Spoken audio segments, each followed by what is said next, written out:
Wusstest du eigentlich, dass der Berg Wutai früher einmal das religiöse Zentrum Chinas war? Oder warum Pingyao UNESCO-Weltkulturerbe ist? Hä? Was ist eigentlich dieses Pingyao? Und kann man das essen? Hi, wir sind Andi und Myri und in unserem selbst ausgebauten Camper Jenny dokumentieren wir hier unsere Reise nach Asien.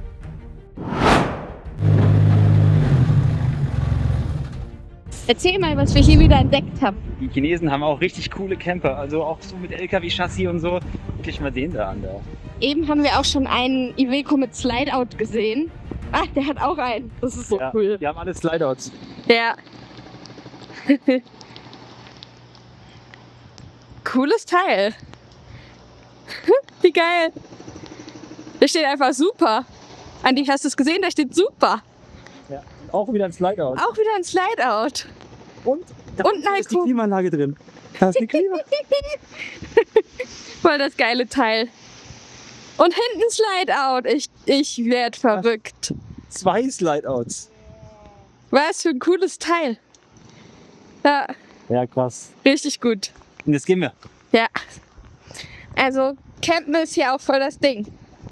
Gleich geht's hoch auf den Tempelberg und die Art und Weise, wie das hier aufgebaut ist, hier ist richtig viel los, wenn die Chinesen Freizeit haben, glaube ich. So viele Schalter und Theken, wie sie haben und Busse, die hier stehen, können die 1000 Touristen pro Stunde durchschieben. Bin ich sicher. Also daran, dass es irgendwas ganz Tolles ist, erkennt man auch, dass wir hier einen höheren Eintrittspreis zahlen von 12,50 € Pro Person. pro Person. Und bevor wir es vergessen, erstmal Ni Hao und Hallo aus China, genauer gesagt vom Berg Wutai. Wir sind jetzt hier am ersten Tempel und der ist sehr prachtvoll. Allein das Blau von diesem einen Tempel hinter mir, also hier hinter mir, ist wunderschön. Hier sind Räucherstäbchen am Brennen, also hier wird irgendwas geopfert. Ich wünschte, ich wüsste was und für was, aber es riecht sehr gut, also der Geruch ist ganz, ganz angenehm.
Andi, übersetz doch mal mit deinem Hochmandarin, das du sprichst.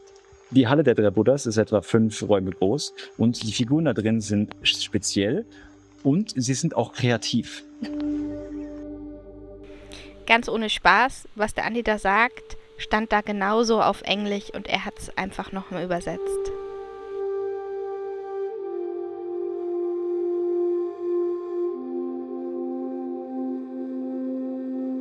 Andi, beschreib doch mal, was du da drinnen gesehen hast. Es ist phänomenal, wirklich wieder mal. Diese Buddha-Statuen sind gigantisch. Davor sind Tische, auf denen werden üblicherweise Geschenke und Spenden dargeboten, um selber dann im nächsten Leben auch etwas davon zu haben. Und was hast du geopfert? Wir haben uns gar nicht reingetraut. Oh. Ja, da sitzt ein Mönch und alle sind sehr andächtig und wir wollen da nicht respektlos sein.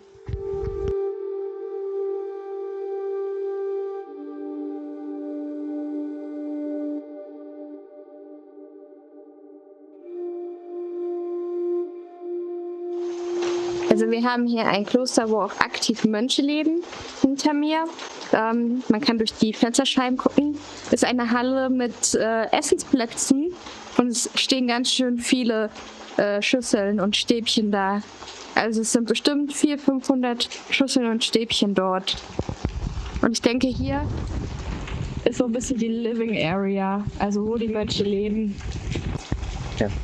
Da um die Ecke steht auch einer. Ja.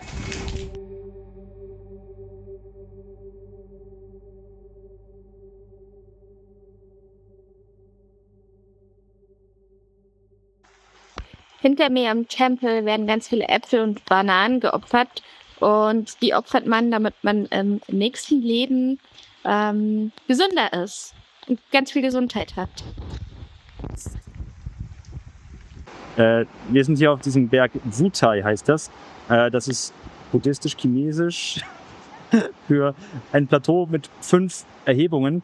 Und hier gab es dann eben 5 sehr bedeutende Tempel, die in perfektem Einklang waren. Und das war für die Buddhisten ein sehr wichtiges Zentrum. Und die Wichtigkeit erkennt man daran, dass heute immer noch 47 kleine Tempelanlagen erhalten sind. Unter anderem dieser hier.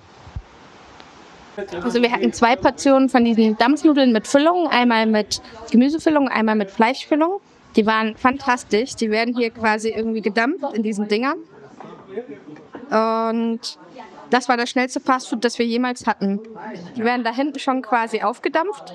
Und die haben 30 Yen gekostet. Das sind umgerechnet ein bisschen weniger wie 4 Euro. 4,5 Euro für die 2 Portionen. Verfügend. Ja, doch, ja, doch. Shishi, Shishi.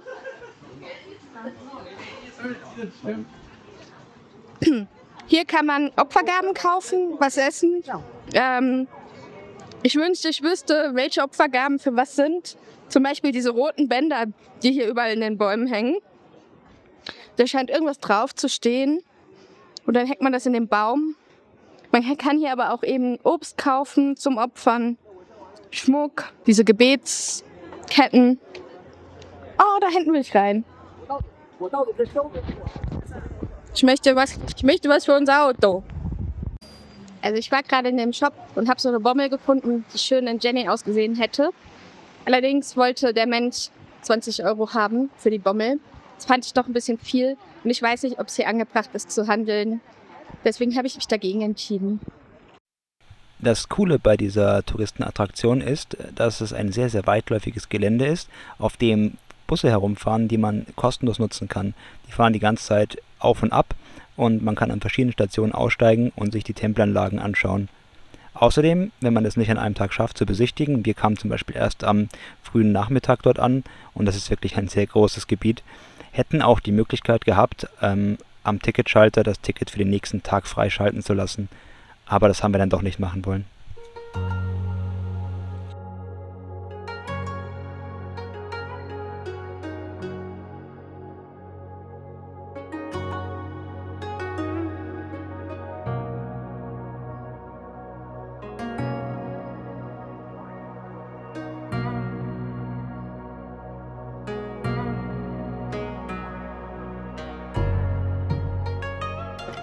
Also die eine Reisegruppe hat die gelben Hüte an und die andere da hinten die roten Westen.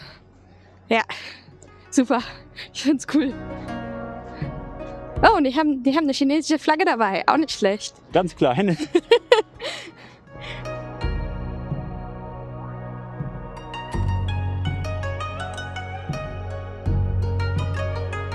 Da hinten ist der Turm, der in der Werbung groß angepriesen wurde.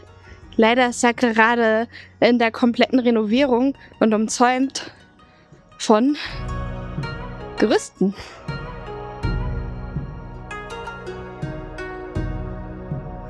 Wow. Da oben, da ist auch noch mal ein Kloster. Kann man wahrscheinlich auf der Kamera nicht sehen. Da ist das nächste. Das ist echt der Wahnsinn. Dieses wunderschöne Gebäude ist leider gerade auch geschlossen, weil es renoviert wird. Also, das ist auch eher so, nicht kleckern, klotzen, klotzen. Wie gefällt's dir? Cool, oder? Wie schön hier. Ja. Und irgendwie ist es hier sehr friedlich. Komisch, warum ist hier keiner?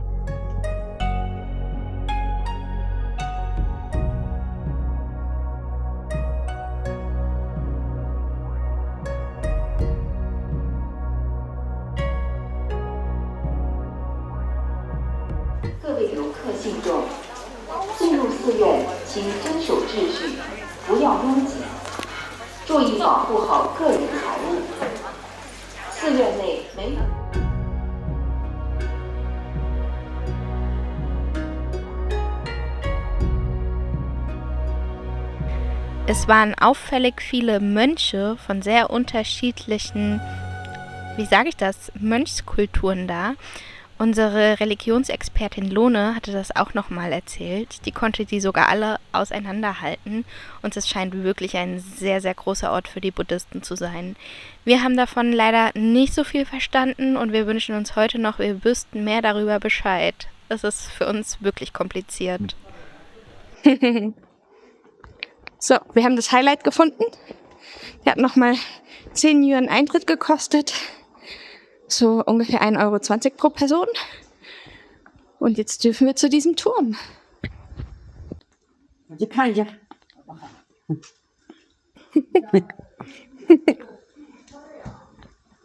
Ja, du bist hübsch. Und du bist ja auch hübsch.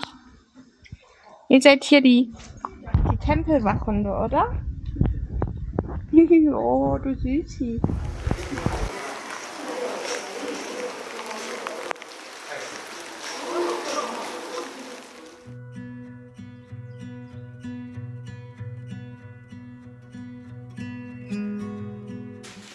Also man kann hier um das komplette Gebäude herumlaufen und Gebetsmühlen drehen dabei. Und die machen das, glaube ich, auch sehr oft.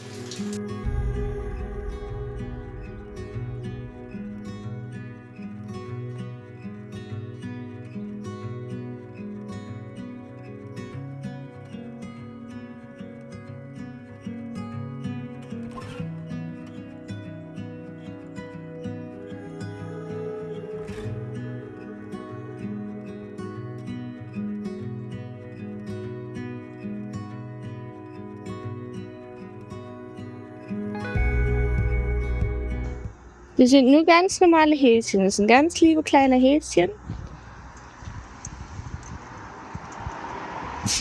Nein, nicht zum Spielen. Nee, ihr seid nichts zum Spielen. Aber ihr seid neugierig. Das seid ihr.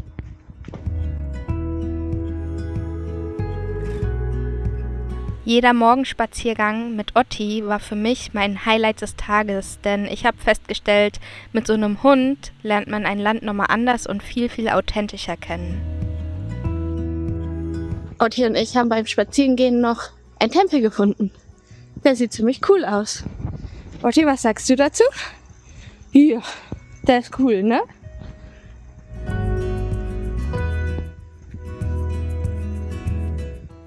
Ja, du kleiner Süßi, magst du jetzt? Süß.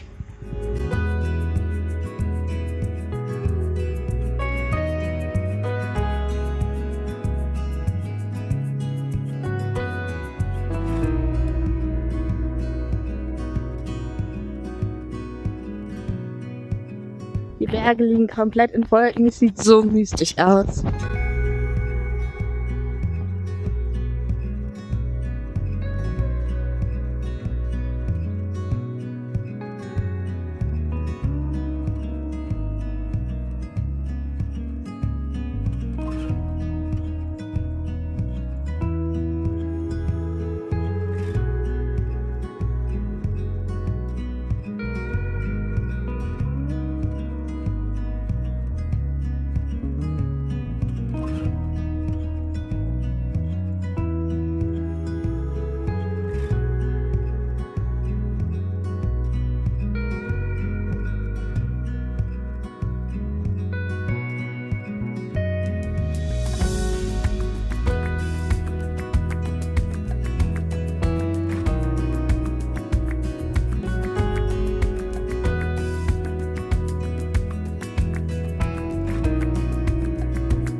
die erste Wasserdurchfahrt in China.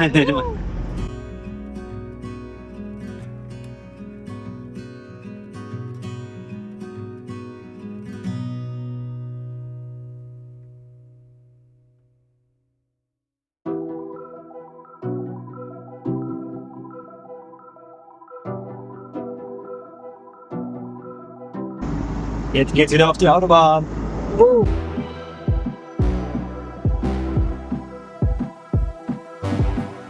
Wir sind hier an einer Autobahnraststätte und wir haben durch Zufall gerade unseren Guide und Michael und Charlotte und Ken getroffen, die auch hier eine kleine Pause gemacht hatten. Wir mussten eigentlich nur auf Toilette. Und ja, die Charlotte und Ken hatten mit dem Guide zusammen hier irgendwie gerade Leute bei der Mittagspause irgendwie gefragt, ob wir Wasser tanken können. Und jetzt durften wir gerade eben Wasser tanken, auch for free, was richtig, richtig lieb ist. Wir freuen uns über das Geschenk sehr. Und ja, jetzt haben wir wieder einen vollen Wassertank, können weiterfahren und weiter geht's. Juhu. Wir fahren übrigens heute zu einer der ältesten Städte des Landes, die noch gut erhalten ist. Und dort werden wir auch 2 Nächte bleiben. Und ich glaube, die ganze Gruppe freut sich schon ein bisschen darauf, dass wir hier eine kleine Pause machen können. Weil es ist schon echt viel, so eine Reise durch China. Wir fahren hier übrigens schon seit einer halben Stunde an einer Stadt vorbei. Hier im Hintergrund, man wird es wahrscheinlich auf der Kamera nicht sehen. Da schiebt sich Wolkenkratzer an Wolkenkratzer. Und die Dimensionen der Städte, wir wissen nicht mal den Namen dieser Stadt. Die sind hier einfach unfassbar riesig. Ich meine, hey, wir waren jetzt in der Türkei, da gab es so 5, 6 wirklich große Städte, aber hier gibt es halt einfach, hier ist gefühlt jede Stadt so groß. Ja, die Dimensionen der Städte hier sind einfach anders. Auf dem Weg zu unserem heutigen Übernachtungsplatz. Oh, no retrograde. Eine sehr gute Übersetzung. Haben wir auf jeden Fall heute einen würdigen Essensplatz für Andi gefunden. Andi, erzähl doch mal, wo wir hingehen. Wir gehen zu einem KFC. Und wer wünscht sich das schon, seitdem wir hier in China sind? Ein Burger ist schon echt mal wieder gut, finde ich. Also wir hatten lange keinen Burger mehr. Ja, und KFC ist ja auch eine wirklich krass weit verbreitete Kette. Ja.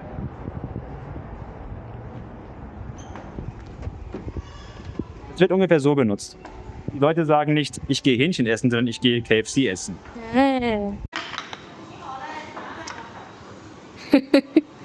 Also wir sind jetzt hier in so ein Suppengeschäft gelandet, doch nicht KFC.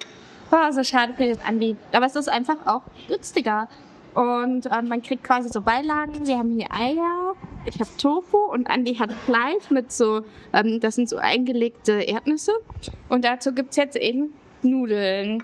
Und auf den Nudeln, genau, ist nochmal ein bisschen Gemüse, ein bisschen Fleisch drauf. Ah ja, okay, ich glaube, das ist das für mich. Und du hast jetzt quasi, Okay. Ich hatte eine Differenz zu diesem Gericht sozusagen. Das ist ja verrückt. Und hier sind eben noch so eingelegte Eier. Okay. Soll ich uns noch Dips holen? Also, das Essen war echt gut. Es waren Riesenportionen. Und die Portion hat 3,60 € gekostet im Dreh rum.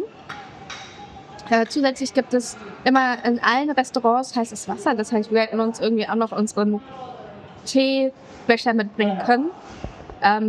Und man kann sich in den Restaurants auch sein eigenes Getränk mitbringen, was wir mega feiern. Und zu diesen Nudelgerichten gab es jetzt auch noch ganz viele Soßen. Und Zwiebeln, Frühlingszwiebeln, Knoblauch, wirklich frischer Knoblauch, Kräuter, ja, alles Mögliche, auch noch an Soßen, scharfe Gewürze, die man sich noch dazu mixen konnte. Und es ist auch immer so schön zu sehen, wie viel Mühe sich die Chinesen geben, damit man sich hier wohlfühlt. Und alle waren super bemüht und haben sich sehr um uns gekümmert, damit es uns hier gut geht. Das ist immer mega cool. Super. Hier sieht man den Boiled Water Room. Also hier kann man sich immer sein Wasser holen für seine Getränke, für sein Essen. Und das gibt's überall in China. Und wir lieben das. Der Kaffee-Getränkeautomat ist zweisprachig. Erste Seite Coconut Drinks, zweite Seite Cappuccino, Cappuccino Eis. Wir wollen ein Cappuccino Eis. Und man kann sogar auswählen, wie viel Zucker man haben möchte. Weniger, normal, viel oder gar kein Zucker für die Möri. Sugar free. Und jetzt muss ich bloß hier diesen QR-Code scannen. Und das Payment hat jetzt kurz Zeit. Und schwupp.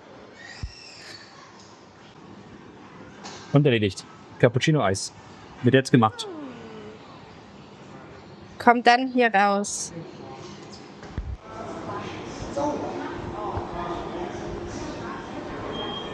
Jetzt muss es machen, Andi.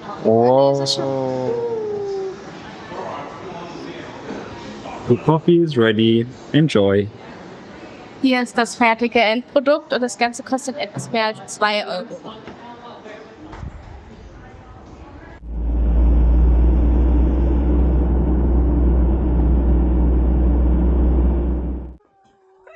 Guten Morgen. Guten Morgen. Was haben wir heute vor? Wir schauen die alte Stadt an, aber vorher gehen wir Wäsche waschen.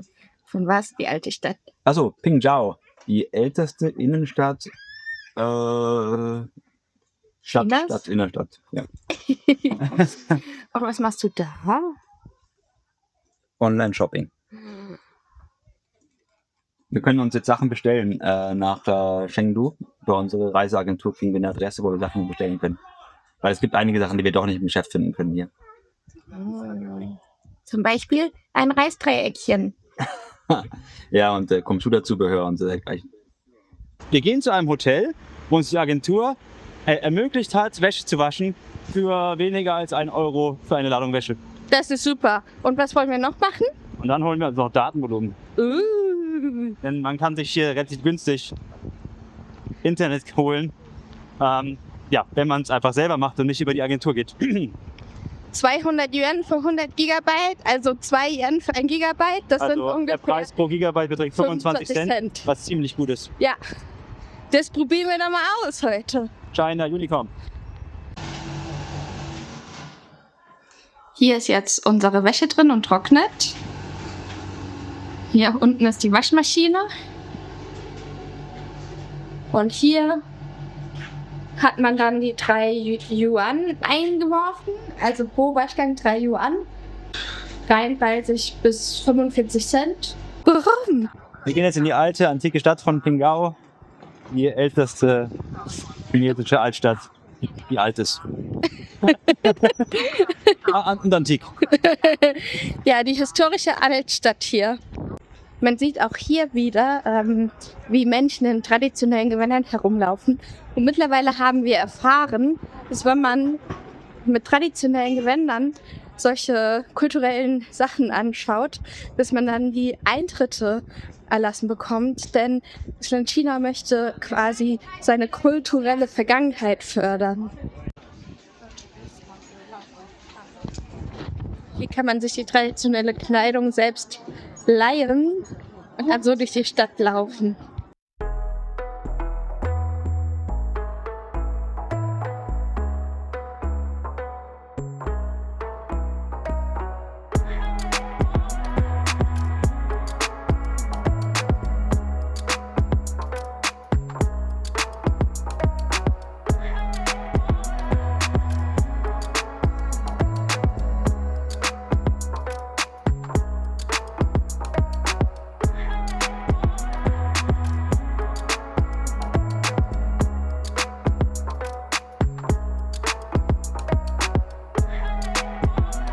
Pingzhou ist UNESCO-Weltkulturerbe. Pingzhou hat nicht nur die größte Altstadt des Landes, diese Stadt ist auch im 8. bis 9. Jahrhundert vor Christus entstanden. Einst war Pingzhou die wirtschaftliche Hochburg des Landes und Finanzzentrum von China. Heute ist es eine beliebte Touristenattraktion. Man kann hier wirklich viele Eintritte lassen, aber wenn man das Ganze sehen möchte und ein bisschen sparsam dabei sein möchte, kann man sich auch ganz viele tolle alte Gebäude ganz ohne Eintritt ansehen.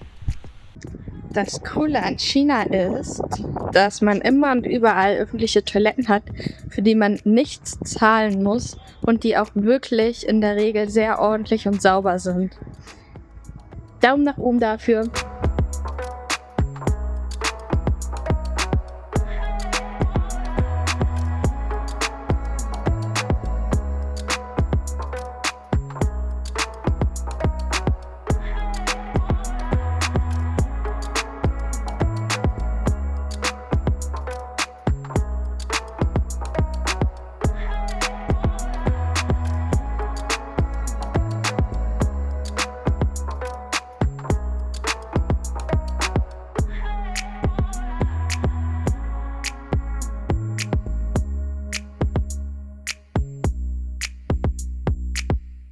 Wir waren gerade eben in einem Tempel, der 36 besonderen Generälen gewidmet wurde. Und in diesem Tempel war quasi die Geschichte der Generäle über Figuren an den Wänden ausgestellt. Das war schon sehr cool. Und hier sieht man diese ganze Tempelanlage. Das ist ein Teil in der alten Stadt, Qingyao. Und ja, es ist wunderschön. Also dieser Teil hier ist unglaublich gut erhalten, wunderschön zu Museen umgestaltet. Es ist total herrlich herumzulaufen. Die Gebäude hier sind wunderschön.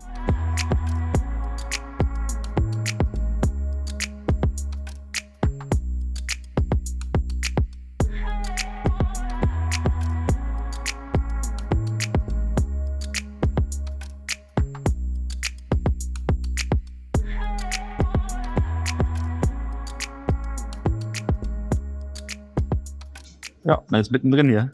Stand nur dabei. Hier hatte ich so einen kleinen Sonnenschirm, kleinen Vorgarten, dann ein Zimmer mit Bad. Was hast du gekauft, Miri? Ich habe einen kleinen Tiger für Jenny für den Spiegel gekauft. Und zwar, hier sieht man ihn. Und das war in einem Laden von einer Frau, die alles selber gemacht hat. Und die hat ganz viel gehäkelt. Die war auch gerade am Häkeln. Die war voll cool. Hat 35 gekostet und das sind umgerechnet so ungefähr ein bisschen mehr als 4 Euro. Und da hinten ist so ein richtig cooler Tempel, da gehen wir jetzt hin.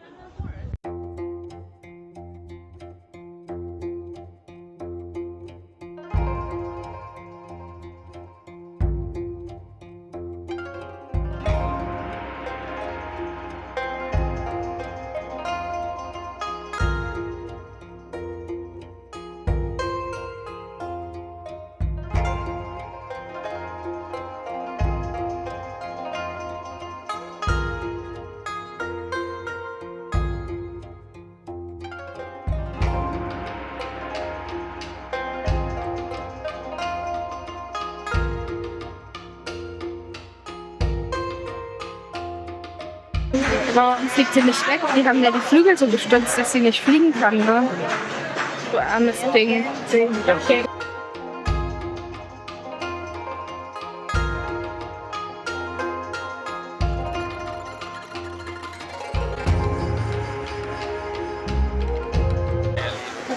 Übel, was hat's mit diesen Schweinchen auf sich? Ich habe keine Ahnung, aber es tut mir leid. Wir haben es dann doch noch rausgefunden. Das ist so eine Kette, wo man Schweinefleisch kaufen kann. Und jede dieser Läden hatte immer ein kleines Mini-Schweinchen im Laden.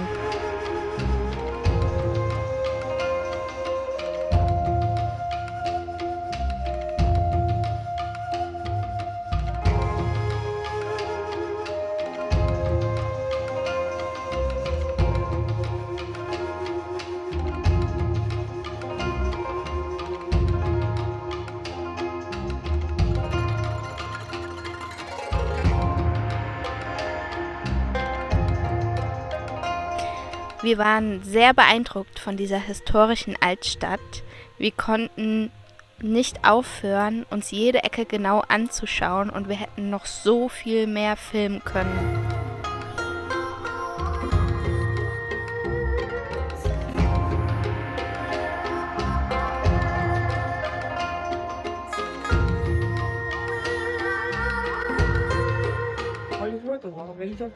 Oh, Herzchenaugen. Ja, das ist gerade am Laden. So, Miri, Was kostet das und warum machen wir es nicht? 25 €, genau, dann können wir hier mit so einem Ding rumfahren. Also das ist genauso viel, wie der Eintritt in die allergrößte Tempelanlage der Mitte kosten würde. Wäre nicht konsequent, nicht die Tempelanlage zu besichtigen und dafür so ein Ding zu nehmen, um rumzufahren. Deswegen. Die Straße ist wunderschön hier, oder? Man muss hier keinen Eintritt zahlen, weil hier ist alles wunderschön. Ja.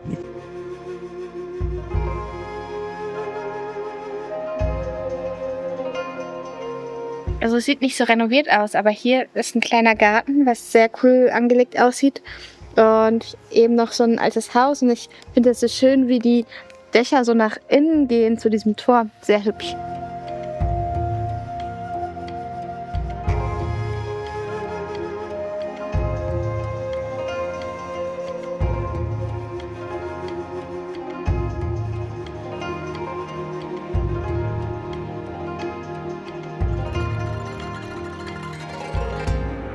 Diese kleinen E-Roller sieht man überall in jeder Stadt in China. Diese gelten in China als E-Bikes und nur deswegen dürfen sie in den Städten auch genutzt werden. Wir wollten die Stadt unbedingt auch bei Nacht besichtigen und das hat sich natürlich hervorragend angeboten in Kombination mit einem Abendessen mit einigen Leuten aus unserer Gruppe. Und es war wirklich wunderschön, dann abends, nachts da durchzulaufen. Und wie man sehen kann, war es so warm, wir sind alle im T-Shirt gelaufen. Und die Belichtung war wunderbar.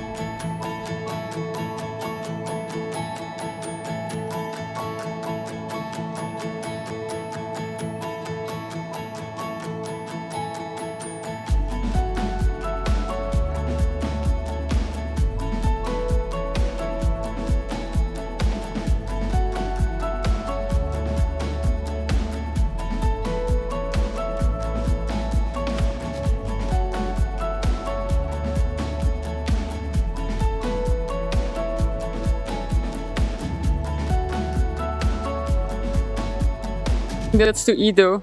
You can have a massage right now if you want. Da ist eine Massage. Massage? You wanna go? Charlotte, die diese wunderschönen Videos von uns gemacht hat, von Off the Main Road, ist dann mit mir noch zur Nachtmassage gegangen. Es war sehr, sehr schön.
Das Video ist auch schon wieder ganz schön lang geraten, deswegen machen wir hier erstmal Schluss. Beim nächsten Mal nehmen wir euch mit zu den Longmen-Grotten und einem Shaolin-Tempel. Und jetzt sagen wir erst einmal Ciao, Tschüss und auf Wiedersehen.